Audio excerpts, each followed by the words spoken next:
Welcome viewers to my channel V N grow. आज मैं जो टॉपिक आपके साथ डिस्कस करने जा रही हूँ वो बीएड थर्ड सेमेस्टर में है, लेकिन वो बीएड के जो है बाकी सभी सेमेस्टरों में भी यूज़ होता है।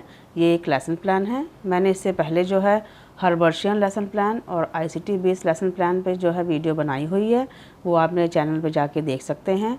आज मैं जो लेसन प्लान करवाने जा रही हूँ वो वैल्यू बेस्ड लेसन प्लान है। वैल्यू यानी कि नैतिक मूल्य, मूल्यों का विकास, क्योंकि जो एजुकेशन है उसका उद्देश्य ही बच्चे का सर्वपक्षीय विकास करना होता है, ऑलराउंड डेवलपमेंट करना होता है। तो मूल्यों के बिना तो बच्चे की ऑलराउंड डेवलपमेंट पॉसिबल ही नहीं है।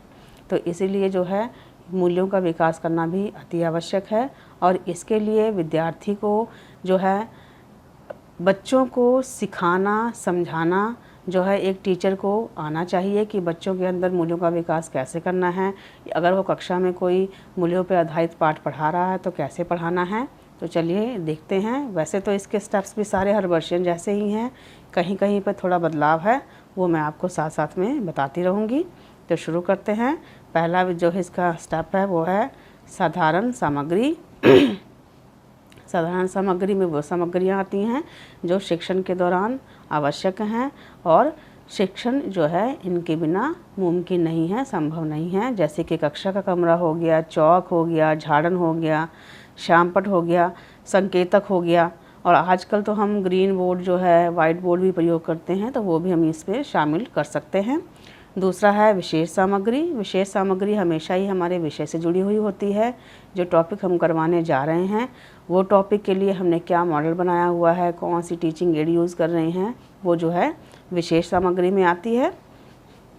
उसके बाद है सामान्य उद्देश्य, कि जो आप विषय पढ़ा रहे हो वो विषय पढ़ाने के जो है हमारे उद्देश्य कौन कौन से हैं। और सामान्य उद्देश्य जो है हमेशा ही हमारे सब्जेक्ट से जुड़े हुए होते हैं। अगर हम आईसीटी बेस्ड लेसन प्लान या वैल्यू बेस्ड लेसन प्लान करवा रहे हैं, मैं हिंदी विषय में जो है करवा रही हूँ, तो सामान्य उद्देश्य जो है वो पहले हिंदी विषय से संबंधित होंगे, कि इस विषय को पढ़ाने से विद्यार्थियों में हिंदी का ज्ञान बढ़ेगा, विद्यार्थियों में व्याकरण की जानकारी होगी, जो है शब्दों का भंडार में जो है वृद्धि होगी। ये सारे उद्देश्य जो है सामान्य उद्देश्यों में शामिल किए जाते हैं। उसके बाद है विशिष्ट उद्देश्य, कि जो आपके टॉपिक पढ़ाने के बाद आप बच्चों में क्या परिवर्तन देखते हो उसको हम इसमें शामिल करेंगे, कि जो टॉपिक पढ़ाया हुआ है वो टॉपिक पढ़ाने के बाद जो है विद्यार्थियों में क्या परिवर्तन आएगा। अगर मैं जो है कोई कविता करवा रही हूँ जो कि नैतिक मूल्य पर आधारित है, या कोई भी ऐसा पाठ पढ़ा रही हूँ, तो वो पाठ पढ़ाने के बाद विद्यार्थियों में कौन सा मूल्य जो है विकसित होगा, वो जो है हमारे इस उद्देश्य में शामिल किया जाएगा। इसके लिए उचित है कि जो अध्यापक पढ़ाने जा रहा है वो पहले जो है मूल्यों के बारे में जानकारी इकट्ठी कर ले, कि मूल्य क्या होते हैं, कितने प्रकार के हैं, और मूल्यों का विकास कैसे होता है जो है वो। तो फिर उसको यहाँ पर मूल्य पहचानना काफ़ी आसान हो जाएगा, और वो अच्छे से जो है विद्यार्थियों को समझा पाएगा। उसके बाद जो हमारा अगला हेडिंग आ रहा है वो है मूल्यों का विकास। मूल्यों का विकास, ये ध्यान रखिए कि जो मूल्यों का विकास हेडिंग है वो सिर्फ वैल्यू बेस्ड लेसन प्लान में ही आता है। ये यहाँ पे जो है बदलाव है, चेंज है। ये वाला हेडिंग आपने इसी लेसन प्लान में शामिल करना होता है, बाकियों में नहीं। तो मूल्यों का विकास जो है कि जब हम पाठ पढ़ाएंगे बच्चों को, तो उससे बच्चों में कौन कौन से मूल्य पैदा होंगे, कौन से मूल्यों का विकास होगा, वो यहाँ पे लिखा जाएगा। अगर मान लो मैंने कोई कविता पढ़ाई, तो उस कविता में बच्चों के अंदर भाईचारे की भावना हो रही है, बड़ों के प्रति सम्मान की भावना हो रही है, आपसी सहयोग की भावना विकसित हो रही है, तो वो सारे मूल्य हम यहाँ पे शामिल करेंगे। उसके अलावा हमारे कुछ एजुकेशनल वैल्यूज़ भी होती हैं, कुछ हमारे जो है वो मूल्य भी हम यहाँ पे शामिल कर सकते हैं। जैसे कि कविता पढ़ा रहे हो तो कविता हम बच्चों से भी पढ़वा रहे हैं, तो उससे क्या है उच्चारण कौशल भी उनके अंदर डेवलप हो रहा है, तो वो भी हम यहाँ पे बता सकते हैं। तो इस तरह हम इन सभी मूल्यों को यहाँ पे शामिल कर सकते हैं। उसके बाद अगला हेडिंग है वह है बच्चों का ज्ञान परीक्षण करना है हमने, कि बच्चों को पहले से इस विषय के बारे में कितना पता है, बच्चों को इस टॉपिक के बारे में कुछ जानकारी है, अगर है तो कितनी है।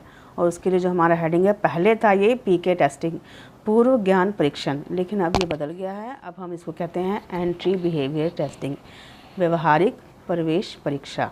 यहाँ पे हम बच्चों से कुछ प्रश्न पूछेंगे और उनके ज्ञान को परखेंगे। यहाँ पे जो है 5-6 प्रश्नों की जो है संख्या ठीक रहती है, इससे ज़्यादा प्रश्न नहीं पूछे जाते।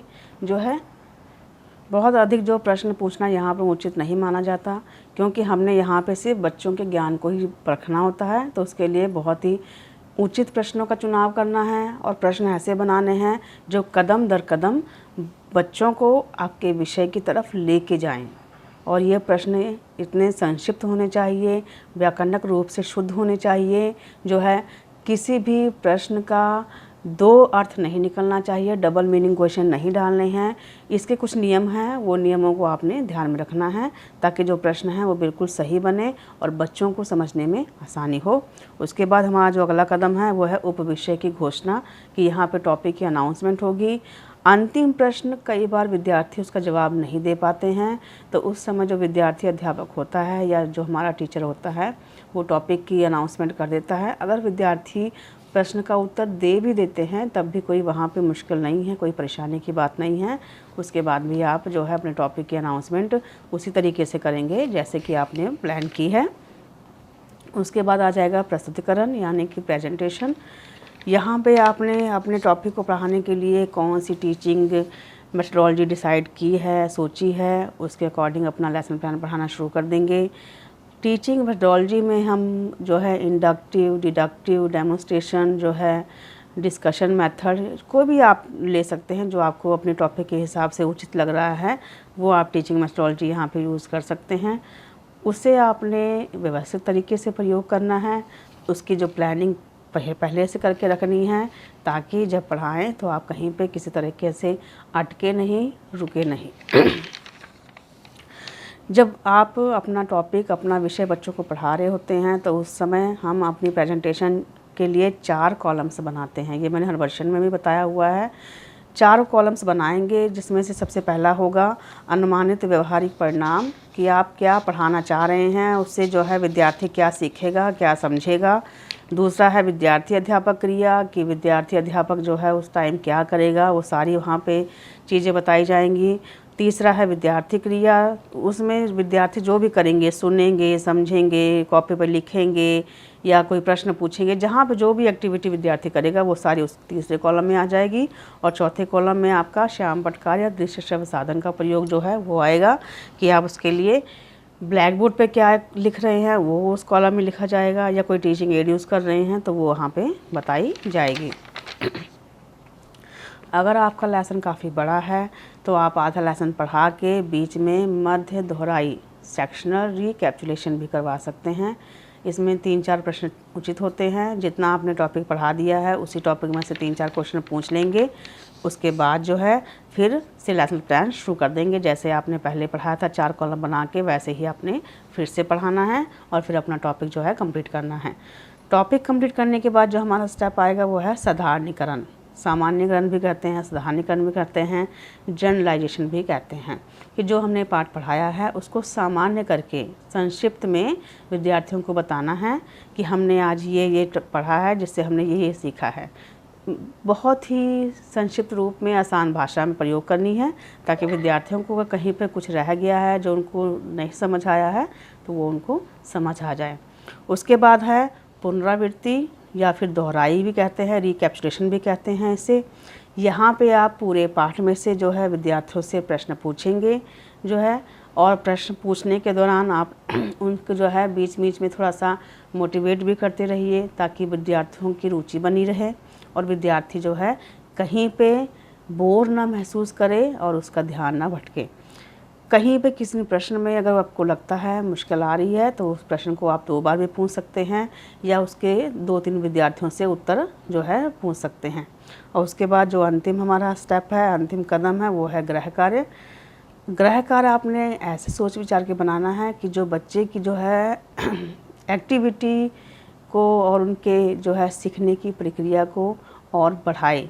अगर आपका लेसन जो है वैल्यू बेस्ड था, मूल्यों पर आधारित था, तो कोशिश ऐसा करिए कि ऐसा उनको कार्य दें जिसमें वो कोई मूल्य के बारे में ही जाने, मूल्य के बारे में ही सीखें, ताकि जो है उनको पाठ में क्या सीखा है, जो वो पाठ पढ़ा है उस पाठ से जुड़ा हुआ वो क्या सीख सकते हैं, उन्हें ये समझना आसान हो जाए। तो व्यूअर्स, ये था हमारा आज का विषय। अगर आपको इस टॉपिक में कहीं पे कोई परेशानी है या कुछ और जानना चाहते हैं, किसी भी तरीके की कोई हेल्प, कोई नोट्स, रिटन कंटेंट चाहिए, तो आप मुझे कमेंट बॉक्स में लिख के बता सकते हैं। तो व्यूअर्स, बने रहिए